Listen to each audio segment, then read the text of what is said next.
Hi guys. Yeah, so I feel some kind of way about filming this video. I don't really know how I'm gonna get through this, but this is vlog 2 in my PCOS series.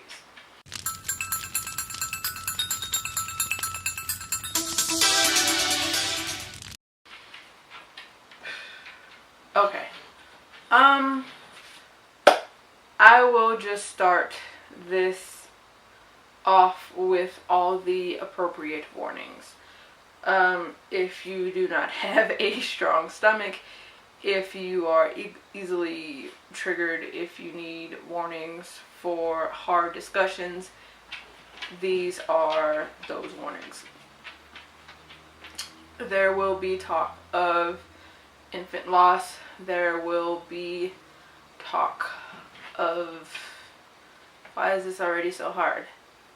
I guess I'll go back and add this part in. I'll just kind of talk and then see where, and I'll right now I will say just check the description box, and I'll put warnings there. So if you need warnings, just look down in the description box before you watch any further. Okay, so in my last video, I talked about my last video in the series, first and only video in the series so far. I talked about specifically what PCOS is and a little bit of how it affected me personally. Not affected, but how it manifested specifically with me. Because it's kind of one of those things like mental health. You can't just say if you have PCOS, these are your symptoms. Like if you're bipolar, these are your symptoms. It's different for a multitude of people across the board. There's a wide range of symptoms, and you can have all of them, you can have one of them, you can have half of them, you can have kind of sort of one of them. So we talked about that a little bit in my last video. In this video, I am going to talk specifically about my struggles with it, and I am gonna let you guys know about Zion, which is why I put a warning in the beginning for discussion about infant loss.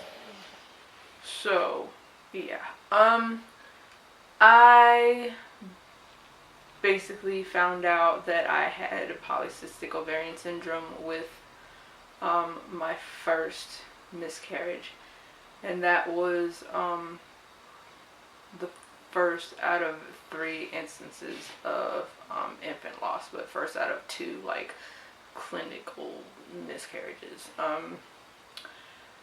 Afterwards, I did not have a period for a year, if not a little more than a year. I was just starting nursing school at the time, and trying to get diagnosed was a pain in the ass. Like I said, a lot of people, if you are not overweight, they don't immediately jump to that. I was actually underweight at the time, so they kind of considered my issues with my cycle to be related to being underweight, because I believe I was 98 pounds at the time. So it took quite a while. Many doctor's visits, they kept saying, well, when you miss, a couple more periods, come back. When you miss a couple more periods, come back. They kept trying to tell me that maybe you're pregnant. I'm like, no, I'm not. And then they just played the waiting game. Well, just wait for your period to come. Just wait for your period to come. And then it got stretched out over the course of the year, and I changed doctors 2 to 3 times before finally one was like, maybe it was this. And at that point, I'd already done a bunch of research and came to that conclusion on my own. So by the time it was clinically diagnosed, it wasn't really a surprise.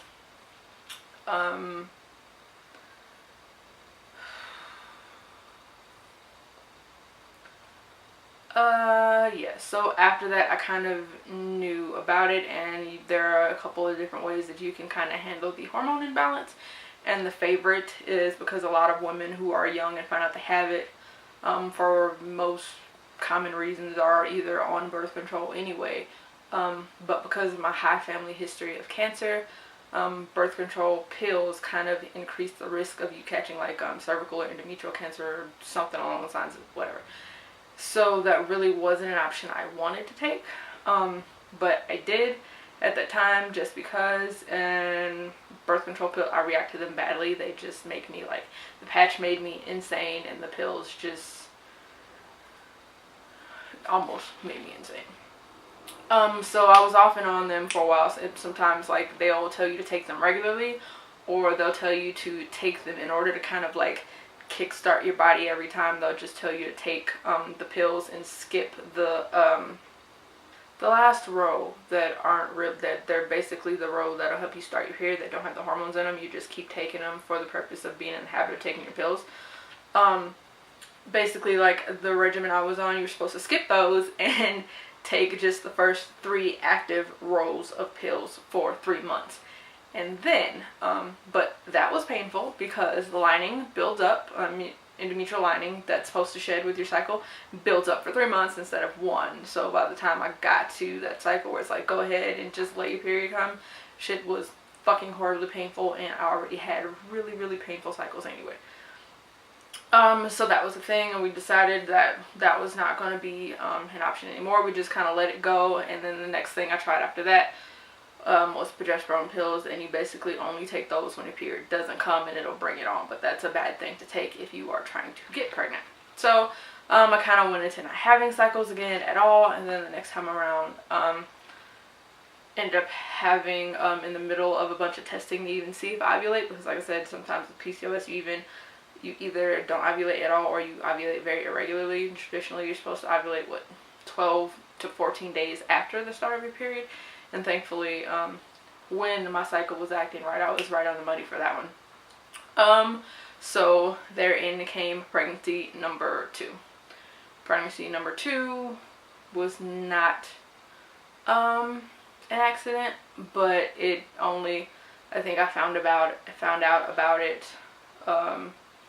gone into the doctor, my numbers weren't high enough, my HCG levels went in a week later, and the doctors were very, well, not the doctors, I didn't even get to speak to the doctors when I talked to them about cramping and whatnot, or talk to them about my levels, because you could see at this time I had been going to a doctor where you could see your levels on the computer. And so I saw my lab work as soon as it came in and called them, was like, hey, it's not going up like it's supposed to, what, like, WTF? And the nurse is like, yeah, you'll likely, if you haven't miscarried by the week, come in so we can take it out. It's like,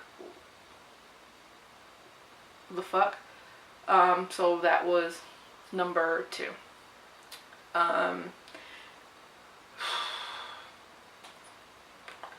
Yeah, so at any rate, after that one, because like I said, at that point I was with someone that we were actively trying with, that one kind of fucking sucked. After that, my cycles were super irregular and back to being all over the place like they were the previous one. I didn't skip more than 2 months at a time, but I was having to go in for a lot of testing.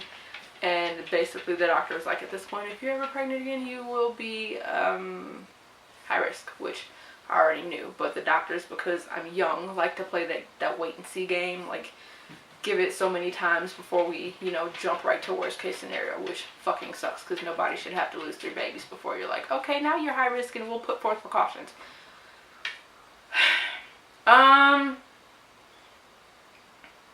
Yeah, so, and then, meanwhile, in the midst of all this, I'm dealing with the regular symptoms, which are like the hair growth, the irregular periods, the painful periods. I hadn't got to the point yet to where like my memory and stuff was getting all wonky. That was very recent.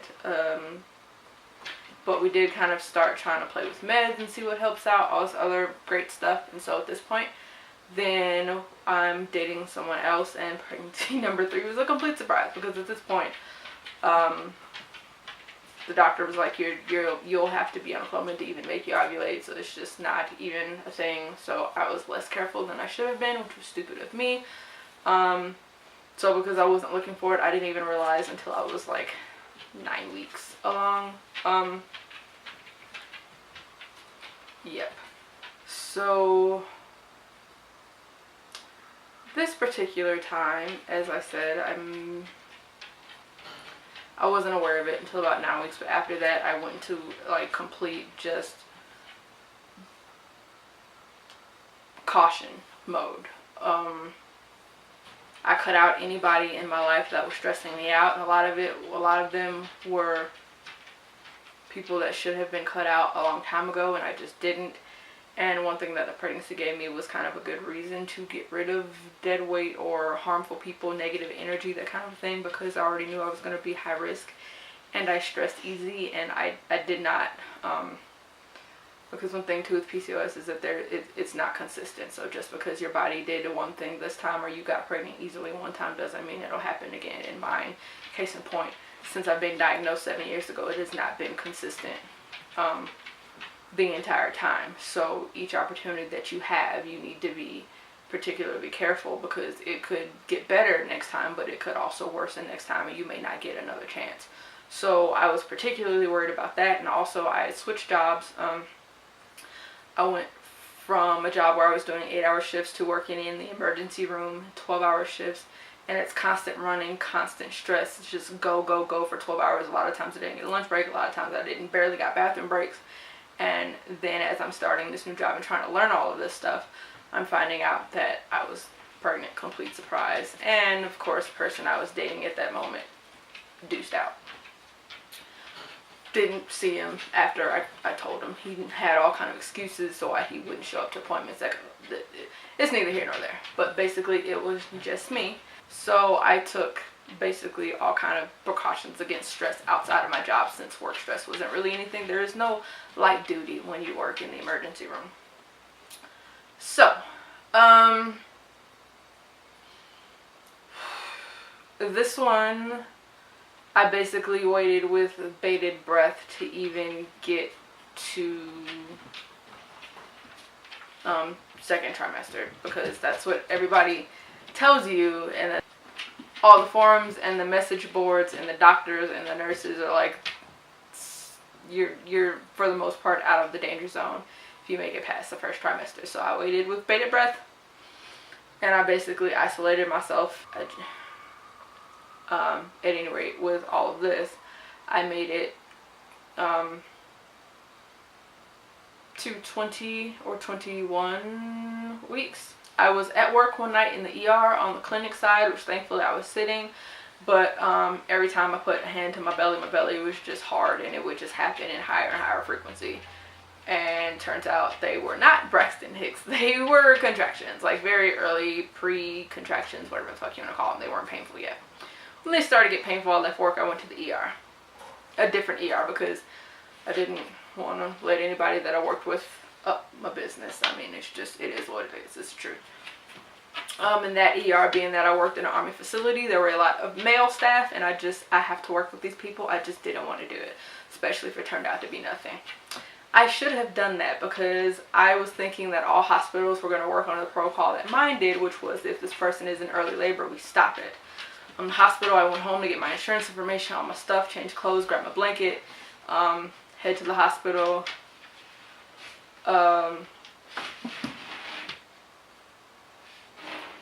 Was a Methodist, I believe, hospital. And the hospital that my doctor usually worked out of was 45 minutes away, and I didn't want to make that drive. So I went to the hospital. It was right by my house, and got all checked in. And as I'm sitting there, the ER was fabulous. The ER immediately, they're like, ooh, they did an exam, was like, send her up to L&D. So I went up to L&D, being labor and delivery, and then they just let me sit there. It was 4 hours before I saw a doctor. When they sent me there, they put me on the monitors, and the nurse was like, oh yeah, those are contractions. And I didn't see them again until I hit the call bell, and I needed help out of the bed to go to the bathroom. They basically Trendelenburged my bed, which means they put you like this way, head towards the floor, and kind of feet up in the air. And then that was it. I kept hitting the call bell, asked to go to the bathroom, but they didn't, no catheters, no nothing. Every time I went to the bathroom, I told them, hey, it's hurting worse. Clearly getting up to go to the bathroom is aggravating this. It just was what it was. It was 2 a.m. when I went to go see the doctor. It was 6. It was 1 a.m. when I checked into the ER. It was 6 something before I got to see the doctor. And by the time the doc got there, he was just like, well, you have this. He just like chastised me over and over again. You have this doctor. Why didn't you go there? Why didn't you go to the one at work? Aren't you a nurse? Why didn't you do this? Why didn't you do that? Then I had an exam, and how do they word it? Products of conception were visible or outside of the cervix. I mean, my cervix had been dilating that whole time. In the ER, they had already saw it, but it hadn't been as bad. They called L&D and told them this, and then L&D just let me sit there. So I was thinking I'm going to get some kind of tocolytics, anything to stop the contractions, which is what we'd have done at my hospital. You would have been put on a magnesium drip and monitored, and that would have hopefully stopped it. It's not a guarantee, but it was a pretty big,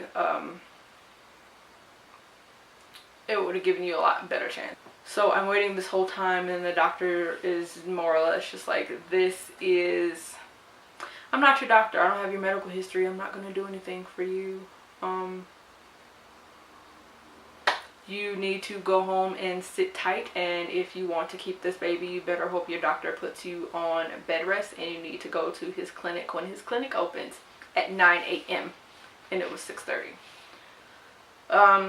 So I ended up going to the bathroom to get redressed so I could leave, and my water broke. And when my water broke, I pushed the call bell, and I was terrified and sobbing and freaking out. And the nurse was just like, well, what do you want me to do? I'm like, the fuck do you mean, what do you want me to do? Do something. And she was just like, ma'am, basically there is nothing that we are going to do, this being a religious hospital. I think she said something along the lines of letting it take its course or something or other. And I'm like, that's bullshit, because if that's really the way this worked, like somebody came in with a gunshot, you'd be like, well, God clearly wanted him to die, just sit him in a bed and fucking look at him. So needless to say, she pushed me in the wheelchair in labor, water broken, contracting, pushed me in the wheelchair all the way down out to my Camaro and let me get in the car and drive myself home. They wouldn't give me pain meds. They're like, well, you gotta drive, so. And I drove myself to the other hospital 45 minutes away in 7:30 morning traffic. And at this point, the contractions were so bad, and I was passing huge clots, and I was just like, shit, I'm in labor, my baby's coming out. He's coming out while I'm sitting down in this car, and I can't do shit about it. And then there was a traffic accident, so I'm sitting in traffic. At one point I had to like drive down the median, and by this time when I got out of the car, I was a mess, and I had to wrap my blanket around my waist, and I was just hunched over and couldn't do anything but walk upstairs. It was 8 something when I got to the hospital, and my son was born at 8:19. He was only 21 weeks, so there was no chance. Basically the products of conception that they said were hanging out were his cord. So since my cervix wasn't open really wide at that point, basically it just cut off. Basically it just cut off his oxygen. When I had the second ultrasound when I was in labor at the other hospital,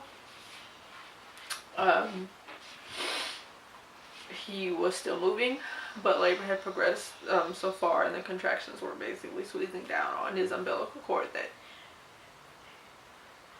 that he was already gone when I got to the second hospital. Literally by the time I got up there, it wasn't even 3 minutes. Like, labor had progressed that badly. I was in active labor while I was driving, so it was literally I didn't even get to get checked in. I went up and I was in the triage room when he was born. No pain medicine, no nothing. And then apparently there were a lot of things contributing. Like it turned out I had some type of chorial fluid infection as well as placental abruption. And when I looked back on these things later, a lot of the signs were things that I noticed, like being particularly tender when you pressed on your stomach. And I'd asked about, and one of the doctors had told me at one of my previous checkups that was normal. And it was not. But I would just say, for like a lot of women who think that they don't like to be bothersome about things when they're pregnant, they think they're just being a worrywart, that you should check those things out. Because I let everybody brush me off and go, oh, it's nothing. I even asked a coworker who was a physician's assistant at my other job. Like, do I need to be worried about my stomach doing this? Like, it's hard, like every couple of seconds, and it's happening more and more frequent. It's starting to get a little sore. And they're like, nah, it's probably just Braxton Hicks. No, they were contractions. Going forth from this point, anytime that I even think having a child, like spur of the moment, is no longer an option for me. I have to have preconception appointments and be put on all kinds of medication. I'll have to be monitored basically from preconception throughout the pregnancy. I will have to have my cervix sewn shut. I will have to give myself shots in the stomach. All kinds of things. And if they had done that this time, or if I'd have just pressed the issue, then maybe that wouldn't have happened. But it's hard to say for sure. And the worst thing is feeling like it's my fault for not pressing the issue. So every little thing, just ask about, even if you've got to go to the doctor every day, because the alternative, it's just horrible. There is no pain worse than labor. I know it is bad already, but I will just go out on a limb here and just say,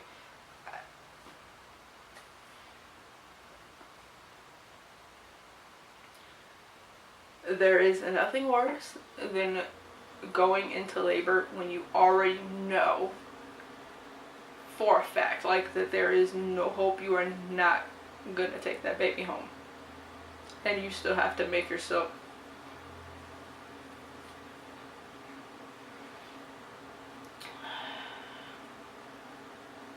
so. Yes, I named him Zion Alexander. He wasn't even a pound. He was still just ounces. I have his memory box. I have the blanket he was delivered in.